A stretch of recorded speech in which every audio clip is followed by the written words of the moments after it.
السلام علیکم ورحمۃ اللہ وبرکاتہ۔ بسم اللہ الرحمن الرحیم۔ عن ابی ہریرہ رضی اللہ تعالی عنہ قال قال رسول اللہ صلی اللہ علیہ وسلم لا عدوى ولا طیرۃ ولا حامۃ ولا سفر، رواہ البخاری۔ محترم حضرات، صحیح بخاری کی حدیث ہے۔ ابو ہریرہ رضی اللہ تعالیٰ عنہ بیان کرتے ہیں کہ رسول اللہ صلی اللہ علیہ وسلم نے فرمایا، بیماری بذات خود کسی دوسرے میں متعدی نہیں ہوتی،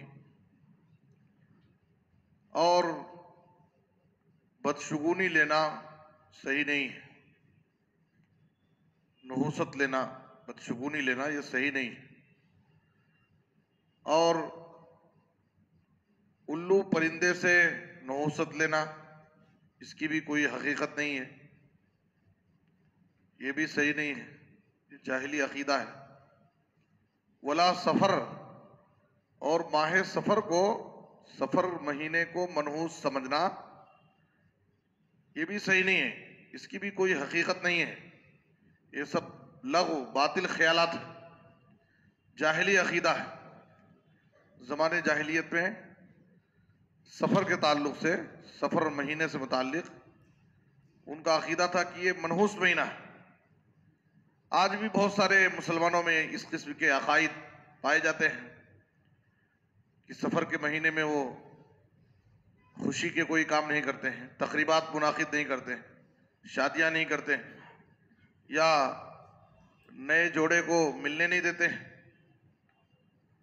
اور بدشگونی نحوست لینے کے بھی بہت ساری چیزوں سے نحوست لی جاتی ہے۔ بلی کے گزر جانے سے، کسی کے گھر سے باہر نکل رہے ہیں تو کوئی فقیر مل گیا تو اب دن بھر اس کا خراب ہو گیا۔ ایسے بہت سارے غلط عقائد، فاسد عقائد لوگوں نے گڑھ لیے ہیں، اور باقاعدہ اس کے مطابق وہ عمل کرتے ہیں اور زندگی گزارتے ہیں، جبکہ اس کی کوئی حقیقت نہیں ہے۔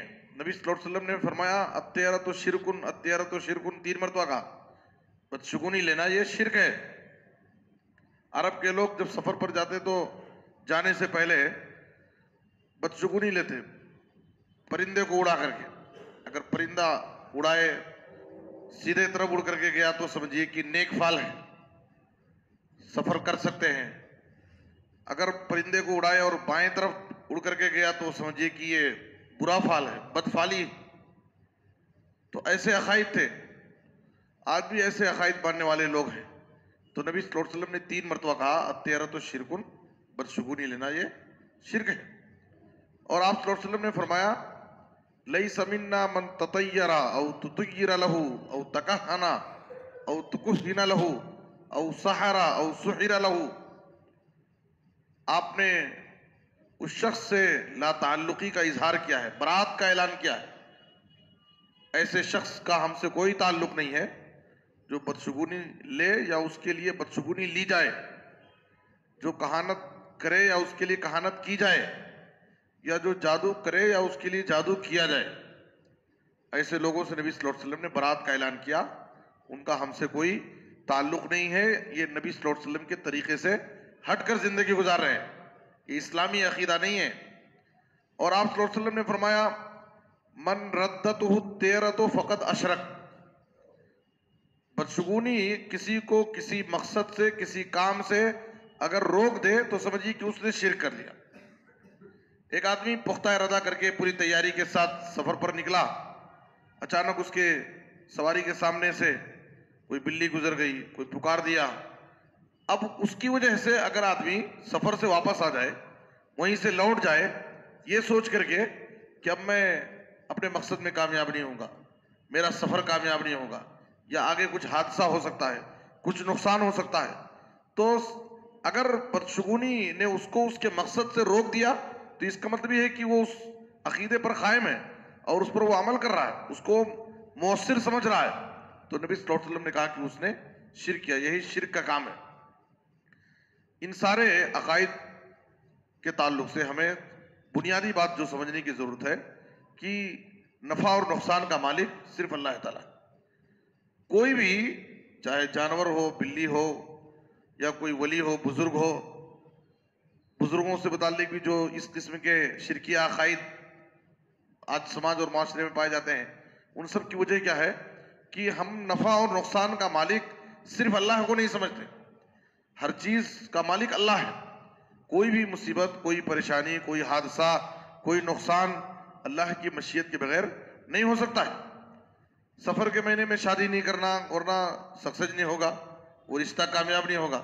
تو جتنے خلا اور طلاق کے مسائل پیش آ رہے ہیں تو ساری شادیاں سب سفر کے مہینے میں ہوئی ہیں کیا؟ لوگوں کو سمجھنا چاہیے. یا ہے کہ جو تجارت میں کاروبار نقصان ہو جاتا ہے تو وہ سارے تجارتیں اور کاروائیاں سب سفر کے مہینے میں شروع ہوئی تھی. نقصان ہونا ہے تو کبھی بھی نقصان ہو سکتا ہے. اور ہر مہینے کو بنانے والا، سارے مہینوں کو پیدا کرنے والا اللہ تعالیٰ ہے. کوئی بھی مہینہ، کوئی بھی دن، کوئی بھی جگہ، کوئی بھی گھڑی، کوئی بھی وقت منحوس نہیں ہے. اصل نحوست کا تعلق تو ہمارے اعمال سے. اگر ہمارے اعمال اچھے رہیں گے تو وہ دن، وہ گھڑی، وہ جگہ، وہ مہینہ باعث خیر و برکت ہوگا. لیکن اگر ہمارے اعمال برے ہوں گے، ہم نافرمانیاں کریں گے، گناہ کریں گے، اللہ کی معصیت کا ارتکاب کریں گے، تو وہ دن ہمارے لیے باعث شر ہو جائے گا، وہ جگہ ہمارے لیے باعث نحوست ہو جائے گی. تو نحوست کا تعلق ہمارے اعمال سے. جیسا کہ گزشتہ قومیں اپنے پیغمبروں سے نحوست لیتی تھی. کچھ فائدہ حاصل ہوتا تو کہتے کہ اس کے تو ہم حقدار ہیں، یہ ہم کو ملنا چاہیے تھا، اس کے ہم حقدار ہیں. اور اگر کچھ مصیبت آ جاتی ان کے اوپر، کوئی پریشانی لاحق ہوتی تو اس کے ذمہ دار وہ پیغمبر کو ٹھہرا دیتے، یہ تمہاری طرف سے اور تم پر ایمان لانے والے اہل ایمان کی طرف سے یہ مصیبت ہم پر آ رہی ہے، بارشیں نہیں ہو رہی ہے، قحط سالی آ گئی ہے، یہ مصیبت آ گئی. تو اس کے ذمہ دار وہ پیغمبر کو اور اہل ایمان کو قرار دیتے. تو بنیادی بات یہ ہے کہ نفع اور نقصان کا مالک صرف اللہ تعالیٰ ہے. اللہ کی مشیت کے بغیر کچھ نہیں ہو سکتا ہے. قُلْ لَن يُصِيبَنَا إِلَّا مَا كَتَبَ اللَّهُ لَنَا هُوَ مَوْلَانَا وَعَلَى اللَّهِ. آپ کہہ دیجئے کہ کوئی بھی مصیبت ہمارے اوپر نہیں آ سکتی مگر وہی جو اللہ نے ہمارے حق میں لکھ دیا. وہ اللہ ہمارا بہترین مولا ہے، کارساز ہے. اور اہل ایمان کو صرف اللہ ہی پر بھروسہ کرنا چاہیے. نبی صلی اللہ علیہ وسلم نے عبداللہ بن عباس کو نصیحت کی، وَعَلَمْ أَنَّ الْأُمَّةَ لَوْ اجْتَمَعَتْ عَلَىٰ أَن يَنفَعُوكَ بِشَيْءٍ لَمْ يَنفَعُوكَ إِلَّا بِشَيْءٍ قَدْ كَتَبَهُ اللَّهُ لَكَ وَإِنِ اجْتَمَعُوا عَلَىٰ أَن يَضُرُّوكَ بِشَيْءٍ لَن يَضُرُّوكَ بِشَيْءٍ إِلَّا قَدْ كَتَبَهُ اللَّهُ عَلَيْكَ. اس بات کو اچھی طرح جان لو کہ پوری امت مل کر کے اگر تم کو فائدہ دینا چاہے اور اللہ کو منظور نہیں ہے تو فائدہ نہیں دے سکتے. سب مل کر کے اگر تمہارے مخالف ہو جائیں، تم کو نقصان پہنچانا چاہے اور اللہ کو منظور نہیں ہے تو وہ نقصان نہیں پہنچا سکتے. تو ہمیں اللہ رب العالمین پر کامل یقین اور بھروسہ ہونا چاہیے. جتنا اللہ پر مضبوط توکل ہوگا، یقین ہوگا، بھروسہ ہوگا، ہم اس قسم کے تمام خرافات سے، فاسد اور باطل عقائد سے ہم محفوظ رہیں گے. ایمان اور عقیدے میں جتنی کمزوری رہے گی، اللہ پر بھروسہ ہمارا جتنا کمزور ہوگا، ایسے گمراہ کن عقائد کے ہم شکار ہو جائیں گے. اللہ سے دعا ہے کہ اللہ تعالیٰ ہمیں اللہ رب العالمین پر کامل یقین اور بھروسہ کرنے کی توفیق عطا فرمائے اور ہر قسم کے باطل فاسد اعتقادات سے اللہ ہم سب کو محفوظ رکھے.